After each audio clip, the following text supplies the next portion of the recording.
मराठा आरक्षणाच्या मागणीसाठी मनोज जरांगे पाटील यांनी पुन्हा एकदा उपोषणाचं हत्यार उपसले आणि दुसरीकडे ओबीसी आरक्षण बचावासाठी लक्ष्मण हाके यांनीही आंदोलन सुरू केलं, उपोषण सुरू केलं। पण लक्ष्मण हाके यांचे आणखी एक सहकारी मंगेश ससाणे यांनी स्वतंत्रपणे आणखी एक उपोषण सुरू केले। आता ओबीसी आरक्षण बचावासाठी लढणारे हे दोनही नेते वेगवेगळे मांडव का टाकतात? या दोन्ही नेत्यांमध्ये नेमकं काय बिनसले? याच प्रश्नाचं उत्तर शोधणारा एनडीटीव्ही मराठीचा रिपोर्ट।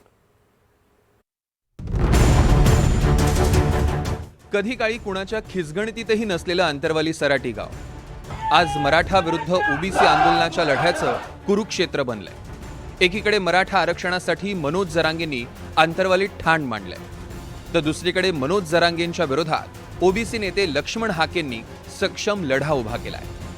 मात्र लक्ष्मण हाकेंच्या याच लढ्यात आता फूट पडल्याची चिन्ह दिसतायत।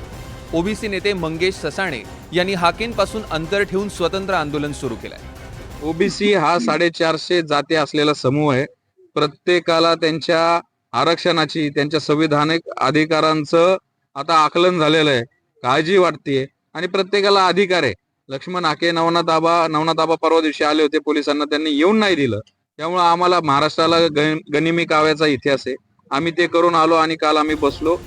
दरम्यान मंगेश ससाणे यांनी आंदोलनाची वेगळी चूल मांडल्यानं ओबीसी समुदायातही फूट पडली आहे। मात्र लक्ष्मण हाकेंनी ओबीसी आंदोलनातील फुटीवर स्पष्ट भाष्य करणं टाळलंय। आमची कुठलीही मतभेद नाही। महाराष्ट्रामध्ये अनेक ठिकाणी ओबीसीच्या आरक्षणासंदर्भात उपोषण चालू आहे।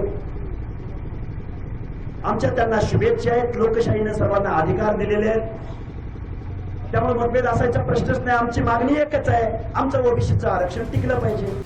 मनोज जरांगेंनी अंतरवालीतनं मराठा आरक्षणाचा भक्कम लढा उभा केला। छगन भुजबळ, देवेंद्र फडणवीस हे दोन नेते नेहमीच जरांगेंच्या टार्गेटवर राहिले।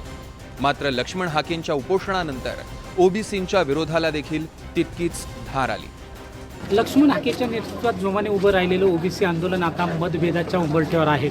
आंतरवाली सराटी गावात ओबीसीचे 2 आंदोलन सुरू झाले आहे। लक्ष्मण हाकेंची उडीगुद्री येथे उपोषण सुरू आहे, तर मंगेश ससाणे यांनी आंतरवालीच्या शिवारात आंदोलनात सुरुवात केली आहे। त्यामुळे ओबीसी आंदोलनामधली फूट ही मनोज जरांगे यांना बळ देणार का हे पाहणं महत्त्वाचं ठरणार आहे। लक्ष्मण सोळुंके, एनडीटीव्ही मराठी, जालना।